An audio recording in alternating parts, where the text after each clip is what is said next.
Я пришел сюда за интересными гаджетами, но узнал, какой же кошмар прячется у меня под кожей. Тут же мои тревожные мысли считало устройство по сканированию мозговых волн, ну и до кучи меня еще превратили в киборга, и я узнал, что мои ноги могут бегать без моего участия. Я исследовал огромные пространства китайского рынка электроники, и здесь есть абсолютно все, от простейших компонентов до современных роботов. Я нахожусь на одном из самых известных рынков электроники в Китае – Хуачанбэй. Хуачанбэй часто называют рынком электроники, но это не совсем так. Это целый район в городе Шэньчжэнь. И главная сложность понять, что из местных товаров мусор, а что выгодная покупка. Я разделил гаджеты, которые есть на этом рынке, на несколько категорий. Начнем мы с довольно безобидных игрушек, необычных гаджетов, подозрительных копий, а закончим вещами, которые уже могут сделать из человека полукиборга. Приятного просмотра!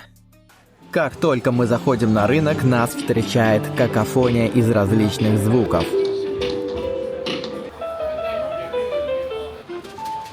В общем, этот раздел ориентирован исключительно на детишек. Какая у этих роботов основная функция? Они могут с тобой играть? Намного лучше, чем реальные животные. Основная прелесть этого места в том, что здесь буквально за копейки можно купить робособаку или летающий дрон.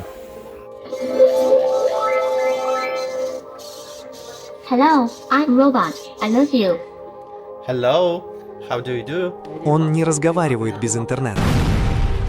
Это небольшой продукт от компании Fandel. Внутри содержится 100 книг. Это устройство для диалогов с персонажами. Здесь можно задать образ, который тебе нравится. Например, персонажа из One Piece или кого-то другого.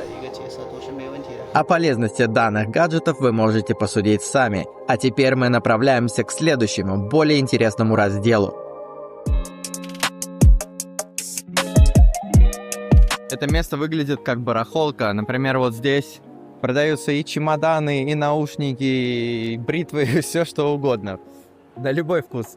У меня создается впечатление, что все вот эти дешевые товары созданы лишь для того, чтобы их просто пару раз попробовать. Летающий дрон, который стоит 158 юаней.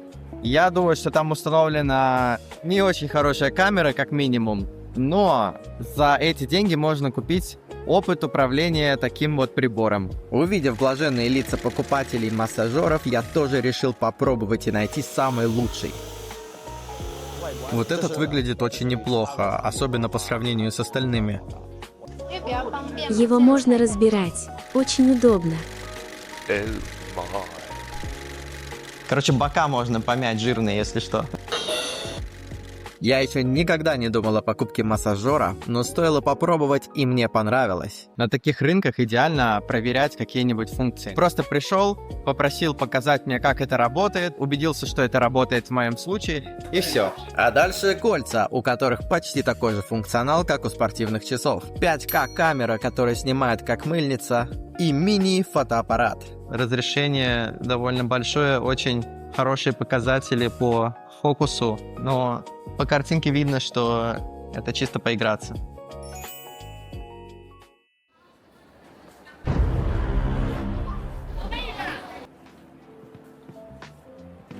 Также не стоит забывать о том, что здесь есть довольно качественные товары. Их разнообразие просто поражает. Но за этим идите в большие брендовые магазины. А мы сюда пришли развлекаться.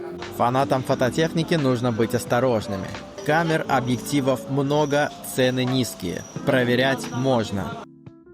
Фанатам колонок и наушников здесь тоже есть чем заняться. Всякие товары для дома, часы, лампочки и прочее здесь тоже присутствует. Не будем заострять на этом внимание. Можно посмотреть на разную оптику, от маленьких биноклей до лабораторных микроскопов. А если вдруг вам стало очень скучно, вы можете на этом рынке купить все виды комплектующих и собрать из них планшет или телефон. Ну и к тому же можно продать свою ненужную технику. В такие места стоит приходить за покупками, разве что для таких вещей, как, например, ремешки для часов, потому что здесь маленькая вероятность, что потратите деньги зря, потому что купите за 50 юаней максимум какой-нибудь ремешок, даже если он испортится через пару недель, это не особо жалко будет. Или вон чехлы для телефонов, ну, то же самое. Причем здесь их можно потрогать, посмотреть, если понравится, то можно взять. Да, за относительно небольшие деньги вы можете купить реплику каких-нибудь наушников, но насколько они долго прослужат, это очень большой вопрос. Это чистая лотерея. Если вы из тех, кому нужен хороший звук за небольшие деньги, здесь можно найти хорошие наушники, но на их поиски у вас уйдет как минимум пара часов. Тут нужно ходить и сравнивать, но лучше сразу купить брендовые. Очки с видеокамерой всего за 1000 рублей. Сразу мимо. Вот такие вот камеры. Что интересно, у них, как я понимаю, на верхней части вспышка. Ну, качество у него примерно как у Nokia 3310. Здесь есть вспышка, очень интересно посмотреть, как она работает. О, такие прекрасные эффекты есть. О, это вручную регулируется. Это же вспышка? Это фонарь. А как ее включить? Но у нее свет вроде не такой сильный. Да, так себе. Но это вообще не выглядит как 4К, но по показателям написано, что 4К.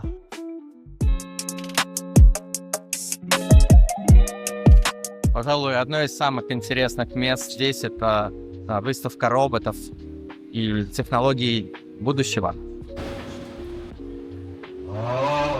Сейчас я покажу самых китайских роботов.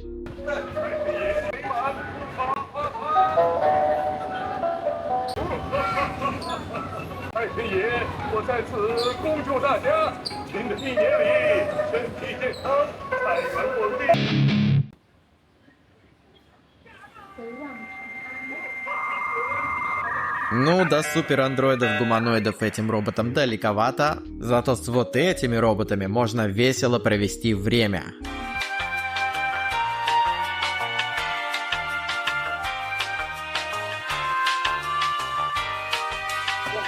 А это ты зря, братан. А, нет, не зря. Наоборот. Это я зря. Все. И вот мы испытываем гаджеты будущего. Первый гаджет — это сканер кожи лица. То есть мне уже можно начинать, да? Ты сначала заплати 29 юаней. Skin color. White, yellow, brown, or I don't know. Китайцы и трое алжирцев определили мой тон кожи как белый. И после долгих манипуляций мы наконец-то начали.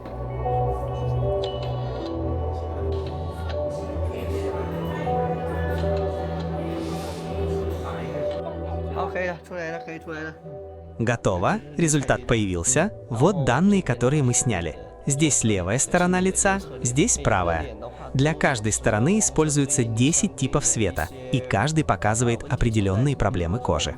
Это примерно как УЗИ или анализ крови при медосмотре. Устройство тоже проводит диагностику, только здесь оно смотрит состояние кожи на лице. Сейчас посмотрим общий отчет. У тебя результат нормальный, 68 баллов. Это выше базового проходного уровня. Настолько подробный отчет предоставляется после фотографирования. Здесь можно рассмотреть проблемные участки кожи лица в мельчайших подробностях, а также искусственный интеллект подбирает подходящие средства. Этот прибор определяет твое текущее эмоциональное состояние по мозговым волнам. У каждого человека в каждый момент состояние разное, оно уникально. То, какие у тебя сейчас мысли и мозговые волны, актуально только в эту минуту. Через 3 минуты показатели уже могут быть другими. Они постоянно меняются. По этим данным устройство может понять, в каком ты состоянии сейчас. Расслаблен, сосредоточен, напряжен или у тебя хаотичные мысли. Все это оно может определить. Во время измерений сотрудник магазина попросил меня подумать абсолютно о разных вещах. Сначала он сказал подумать о хорошем, а потом о плохом. У меня изначально было хорошее настроение, а когда я начал думать о состоянии своей кожи, еще и преувеличивать, тогда-то прибор и начал показывать тревожные изменения. Результат мы сейчас распечатаем прямо здесь.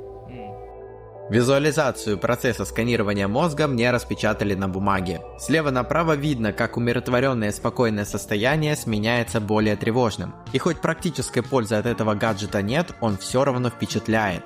Следующий лот — это экзоскелет. 2 экзоскелета можно попробовать за 20 юаней. Первый экзоскелет предназначен для активного отдыха. Он довольно легкий, а его заряда хватает на 8 часов. Ну как тебе? Какой у него максимальный уровень? Максимальный уровень помощи обычно нужен, когда ногам тяжело или когда человек крупного телосложения. Давай, беги, Форест! Вообще другое чувство, скажи. Так легко! Ноги почти не напрягаются. И тут мне в голову пришла мысль, а что если бежать быстрее?